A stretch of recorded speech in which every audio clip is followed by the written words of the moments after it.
நேத்தி மேட்ச்ல பாத்தீங்கன்னாக்கா ஆர்சிபி விசிட்ஸ் ஜிடி பாத்தீங்கன்னா போயிட்டு இருந்துச்சு. அண்ட் இந்த ஒரு மேட்ச்ல பாத்தீங்கன்னாக்கா ஜிடி கம்ஃபர்டபுளா வின் பண்ணிட்டாங்க அப்படின்னே சொல்லலாம்.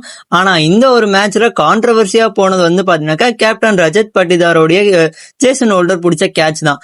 அந்த கேட்சை நார்மலா பார்த்தாலே முக்காவாசி பேருக்கு தெரிஞ்சிருக்கும் ஜேசன் ஹோல்டர் புடிச்சிட்டு தரையில தேய்ச்சிக்கிட்டே போயிருக்காரு அப்படிங்கிறது.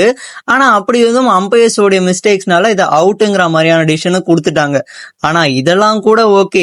தமிழ் கமெண்ட்ரியில ஒருத்தன் உட்கார்ந்துட்டு அதுக்கு ஒரு முட்டு கொடுத்தான் பாருங்க, அல்டிமேட்டா கொடுத்திருந்தான். இதுலயும் பாத்தீங்கன்னாக்கா ஏதோ ஒரு வியூவர் ஒரு கேள்வி கேட்டிருக்காரு, அதை பார்த்தாலே அவுட்னு தெரியுது, ஆனா நீங்க எப்படி அதை நாட் அவுட் சொல்றீங்க அப்படின்னு சொல்லிட்டு அதுக்கு ஒரு பிளேயரா நீங்க இருந்திருந்தாக்கா உங்களுக்கு தெரிஞ்சிருக்கும். ஆஸ் அ பிளேயரா நான் இருந்திருக்கேன், நான் இது மாதிரி கேட்ச் பிடிச்சிருக்கேன், நான் இப்படி பிடிச்சிருக்கேன் அப்படி பிடிச்சிருக்கேன்னு சொல்லிட்டு ஆர்சிபிக்கு எதிராக வன்மத்தை காக்கணுங்கிறதுக்காகவே பாத்தீங்கன்னாக்கா இவன் அவ்வளோ ஒரு முட்டு கொடுத்திருந்தான் அந்த ஒரு கேட்சுக்கு.